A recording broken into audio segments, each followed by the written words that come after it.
Hai semua, selamat datang di video tutorial Cakrasoft. Di video kali ini, kami akan membantu Anda untuk membuat akun dengan cepat dan mudah. Yuk, ikuti langkah-langkah berikut ini ya. Yang pertama, ketikkan cakrasoft.net di web browser Anda.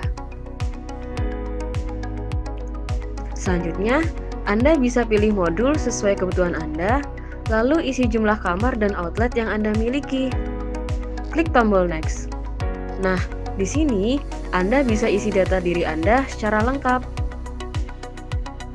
Pada bagian subdomain, tuliskan subdomain yang akan menjadi alamat akses untuk sistem Cakrasoft Cloud Hotel milik properti Anda. Pastikan subdomain ini unik dan tersedia untuk digunakan ya.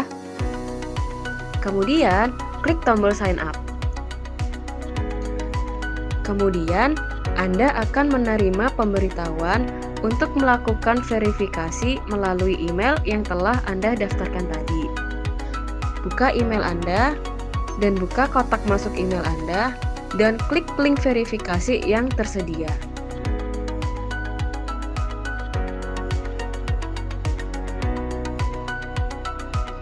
Selanjutnya, Anda bisa membuat password untuk akun baru Anda. Password ini yang nantinya akan Anda gunakan untuk login ke aplikasi Cakrasoft melalui subdomain yang sudah Anda daftarkan tadi. Klik tombol Submit dan Complete. Kemudian, Anda akan diarahkan ke web browser dengan subdomain yang sudah Anda daftarkan sebelumnya, yaitu nama subdomain Anda .cakrasoft.net. Setelah itu, silakan sign in ke aplikasi Cakrasoft menggunakan username admin dan password yang telah Anda buat.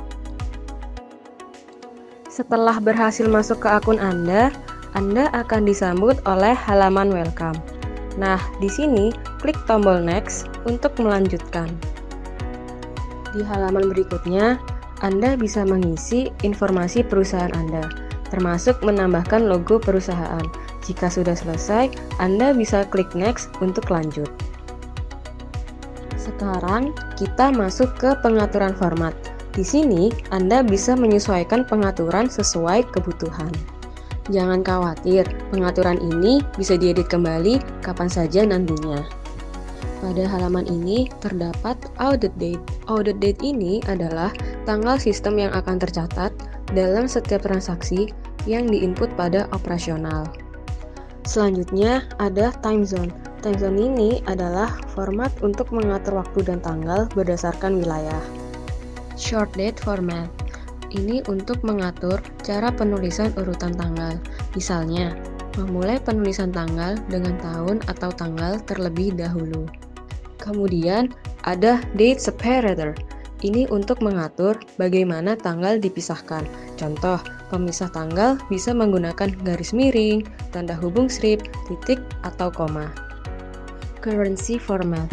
Untuk mempresentasikan format nilai, dan format ini menyelaraskan simbol mata uang dan titik desimal angka dalam nilai.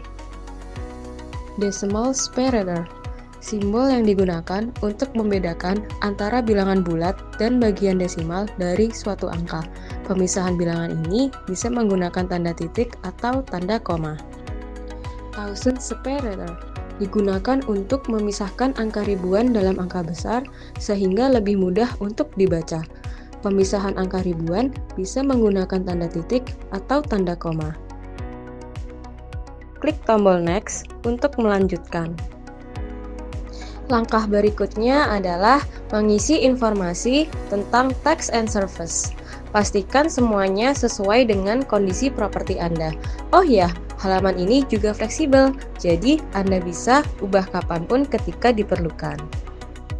Fitur ini berguna untuk mengelola pajak dan service charge yang berlaku dalam kegiatan operasional.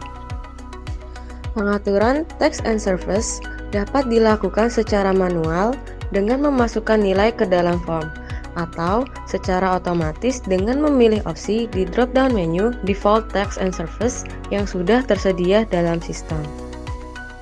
Service Tax atau pajak pelayanan. pajak yang dikenakan pada layanan tertentu, di mana penyedia layanan memungut pajak tersebut tetapi ditanggung oleh pelanggan. Selanjutnya, Anda akan diminta untuk memilih mode default atau manual. Jika Anda ingin memulai langsung tanpa perlu input data, Anda bisa pilih default. Tapi biasanya opsi ini cocok untuk demo. Jika Anda sudah punya data yang siap diinput, Anda bisa pilih manual. Oh ya, pengaturan ini pun masih bisa diubah atau ditambahkan nantinya. Sekarang kita berada di halaman room type. Untuk yang pertama ada code. Di sini Anda bisa memasukkan singkatan nama tipe kamar menggunakan huruf atau angka seperti DLX atau DLX1. Selanjutnya ada nama. Untuk bagian ini Anda bisa mengisi dengan nama lengkap tipe kamar, misalnya Deluxe atau Superior. Selanjutnya ada ID sort. Yang ini digunakan untuk mengatur urutan tipe kamar yang akan ditampilkan. Jika sudah, kita bisa lanjut ke halaman berikutnya. Pada halaman ini adalah halaman bed type.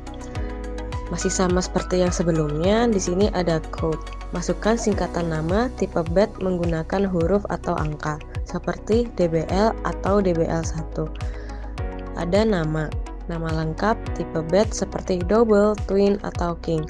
Pada ID sort, ini digunakan untuk mengatur urutan tipe bed yang akan ditampilkan nantinya. Lalu kita lanjut ke halaman berikutnya, yaitu room. Fitur ini digunakan untuk menginput data kamar sesuai dengan kondisi properti Anda. Pada bagian number, Anda bisa mengisi nomor kamar. Untuk room type, Anda bisa pilih tipe kamar yang sudah diinput sebelumnya sesuai tipe kamar di properti. Selanjutnya, untuk bed type, di sini Anda bisa memilih tipe bed yang sesuai dengan tipe bed di kamar properti Anda. Kemudian ada building. Pada bagian ini Anda bisa memasukkan kode gedung dalam format angka. Contoh, jika kamar berada di gedung 1, input angka 1. Floor. Pada bagian ini Anda bisa memasukkan kode lantai. Contoh, jika kamar berada di lantai 1, input angka 1. Kemudian untuk ID sort, ini digunakan untuk mengatur urutan kamar yang ditampilkan. Sedangkan yang terakhir, description. Di sini Anda bisa menambahkan deskripsi untuk memberikan detail tentang kamar. Kemudian kita lanjut pada halaman room rate. Fitur ini digunakan untuk mengatur harga kamar di sistem sesuai dengan harga yang berlaku di properti Anda. Pada bagian code, Anda bisa masukkan singkatan nama rate kamar. Contoh, jika kamar bernama Deluxe Room Only, Anda bisa gunakan kode DLXRO. Oh ya, untuk penamaan kode tanpa spasi ya. Untuk room type, Anda bisa pilih tipe kamar yang sesuai dengan rate tersebut. Untuk bagian rate amount, Anda bisa masukkan nilai harga kamar untuk weekday dan weekend. Setelah itu, sistem akan otomatis menghitung total harga berdasarkan jumlah tamu atau waktu menginap. Oh ya, ketika harga kamar semuanya sama atau tidak dihitung berdasarkan PAX, Anda bisa centang flat.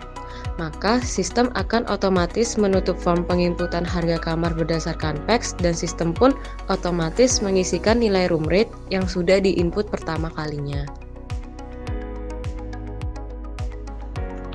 Jika semua langkah sudah selesai, klik next untuk melanjutkan. Klik finish. Kemudian, sebuah jendela konfirmasi akan muncul. Jika Anda ingin mengecek kembali data yang sudah diisi, Anda bisa klik cancel. Tapi, jika Anda sudah yakin, Anda bisa langsung saja klik confirm.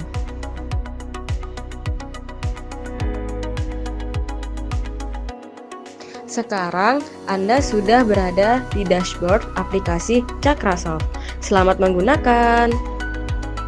Terima kasih karena sudah menggunakan Cakrasoft, mitra terpercaya Anda, menjalankan bisnis jadi lebih mudah dan efisien.